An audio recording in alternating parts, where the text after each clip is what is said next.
Reapresentação do elenco nessa pré-temporada, Taunsa se vê obrigada a pagar mais de 20 milhões de reais ao timão, Duílio detona Vitor Pereira ao vivo em coletiva e muito mais. Sejam bem-vindos ao canal Timão Mania. Então já roda a vinheta, deixem seu like e bora pro vídeo.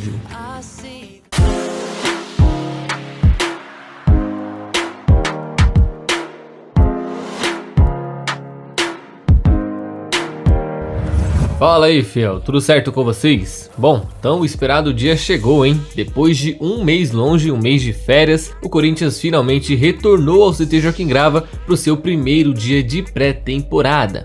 Fala, fiel! Tô com o Carlos Miguel! Pronto pra mais uma temporada, tamo junto e vai Corinthians! Vai dar tudo nós hoje. É nóis, tamo junto! Mas o engraçado é que, apesar de ter chego ontem no Brasil, o paraguaio Ángel Romero ainda não foi anunciado oficialmente pelo clube e muito menos apresentado à imprensa. Até esperava que isso poderia acontecer ontem, né? Tipo, ser anunciado um dia antes e no outro já aparecer em campo. Aí depois eu esperei que ele pudesse ser, sei lá, anunciado de surpresa nessa coletiva do Duílio. Também não aconteceu, porque na verdade ele chegou em São Paulo para fazer os exames médicos no CT, e por isso é quase certeza que toda essa parte do anúncio e da assinatura do contrato em si só deve acontecer mesmo amanhã, por volta das 11, como já é padrão no clube. E assim como ele, né, o Bidu, o lateral esquerdo, também não tivemos notícias, e na verdade mal se sabe se ele esteve no CT ou sequer em São Paulo nessa manhã. Então fica aí a surpresa, né, se ele vai ser anunciado amanhã, se não vai, se tá vindo ou se não tá, mas sabemos que apenas o Romero deve aparecer amanhã com o contrato assinado, certo? Olha, se tem uma coisa que eu não esperava era ver o Duílio primeiro falando sobre o Vitor Pereira, né? Eu imaginei ele tentando esconder esse assunto de alguma forma ou até a assessoria bloqueando esse nome, né, na coletiva. E segundo, falando de coração o que ele pensa sobre essa transferência do Vitor pro Flamengo. Pô, deu pra ver ali na cara dele a decepção com tudo isso, e mesmo que ele falasse que não, que é profissional, que cada um sabe o que faz, daria pra ver na cara dele que não era verdade. E assim, ele cita que aquilo que o Portuga disse pra gente na coletiva sobre estar saindo por causa da sogra que iria voltar para Portugal para cuidar dela, que não estava indo para clube nenhum, para canto nenhum, segundo ele, foi o mesmo que ele disse para a diretoria também. Então, assim como a gente ficou surpreso vendo ele negociando com o Flamengo, a diretoria também ficou, porque a informação que a gente teve foi a mesma que eles receberam. Por isso, o sentimento de traição ficou não só para a torcida como para a diretoria também, principalmente para o Duílio. Tanto é que ele externa isso sem medo nenhum, que o Vitor é um mau caráter, um mentiroso, e repete isso por vezes na coletiva, e até aproveita para citar o episódio com o Marco Belo, da mulher que manda em casa, se questionando o porquê ele chamou o colega de mal educado, sendo que ele nem tem caráter para isso. Então, sobre o assunto, o Duílio foi muito bem, não escondeu o que estava sentindo e falou o que todos os torcedores queriam falar. Agora é esperar para ver uma resposta do português, né, ver se ele vai falar sobre essa traição, porque da parte do Duílio ficou nítido que não teve nada de profissional nessa transferência, certo? E só ressaltar aqui que sobre essa transferência para o Flamengo, foi apurado que nem o seu preparador físico, o Antônio Cezão, e nem o Felipe Almeida vão trabalhar com ele no Flamengo. Não sei se por respeito ao clube ou por não querer ficar no Brasil, mas fato é que nenhum dos dois estarão presentes lá. Fechou? Só para não perder a info mesmo, certo?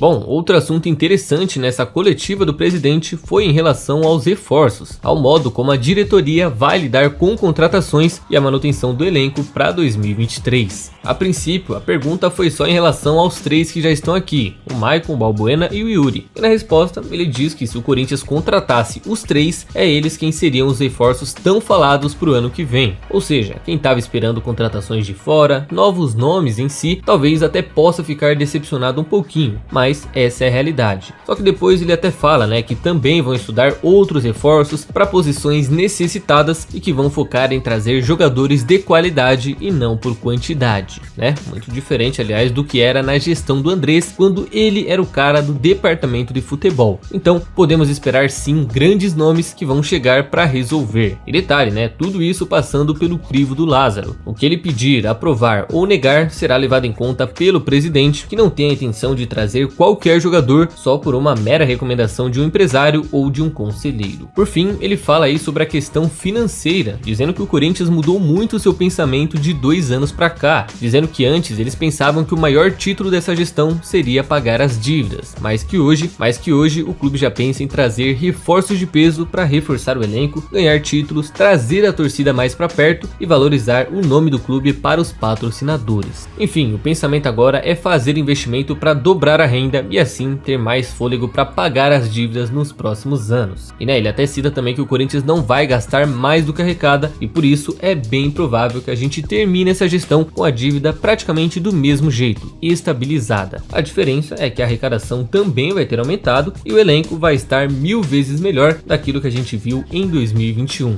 Então vai dever ali perto de 1 bilhão, mas as coisas não vão estar iguais a 2 anos atrás, certo? E aí, o que vocês acharam sobre essa questão? Esclareceu bastante? Comentem aí. Bom, e a Tausen, é sempre bom falar dessa empresa aqui que nos vendeu sonhos, milhares de sonhos pra gente e até hoje nunca pagaram sequer 1 centavo ao clube. Pois é, para nossa felicidade, a Justiça do Estado de São Paulo determinou nessa semana que a empresa pague a dívida cobrada pelo clube em até 3 dias. Não sei ao certo se a partir de hoje, mas é um prazo aí extremamente curto. E o valor dessa ação está na casa de quase 27 milhões de reais, mais precisamente 26.700. E bem, nesse meio tempo, a Justiça determinou que a empresa pode apresentar embargos à execução ou simplesmente depositar 30% desse valor agora, que seria aí pouco mais de 8 milhões de reais, e depois parcelar o resto em até 6 vezes. Depende de como vão combinar. Mas fato é que se por acaso tudo isso não acontecer, o Corinthians terá até 15 dias para dar prosseguimento na cobrança por outros meios, como por exemplo a penhora, a tão famosa penhora que já nos ameaçou diversas vezes, incluindo aquela do título mundial. Então, se tudo isso não rolar, o Corinthians pode tentar por esse meio também. E detalhe que não só o Corinthians está cobrando a empresa por valores não pagos. Como já foi mencionado aqui no canal, outros clubes também já acionaram a justiça pelos mesmos motivos, basicamente o calote, e mesmo assim alegam dificuldades de receber esses valores. Ou seja, nem com a justiça no pé desses caras eles se esforçam para pagar alguma coisa, Enfim, a nossa parte está feita. Agora é com eles.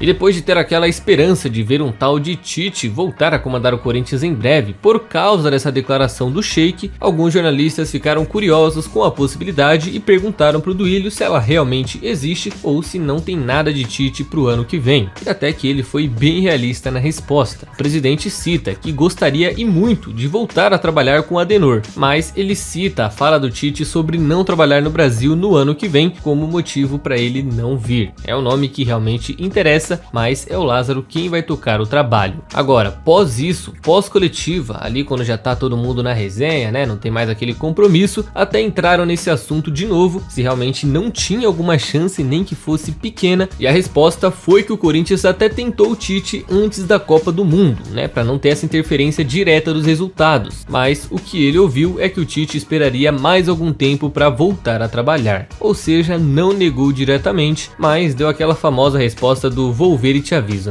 De todo jeito, enquanto ninguém negar nada, o sonho segue vivo. E não só por ele, mas por qualquer outro treinador de nome após o Paulista. Ainda acho que vem surpresa por aí, certo? Então, fiel, é isso por hoje. E antes de vocês saírem do vídeo, não se esqueça de deixar a curtida e se inscrever no canal, que já vai estar me ajudando demais e vai contribuir para mais vídeos por aqui, certo? Espero vocês numa próxima, tamo junto e vai Corinthians!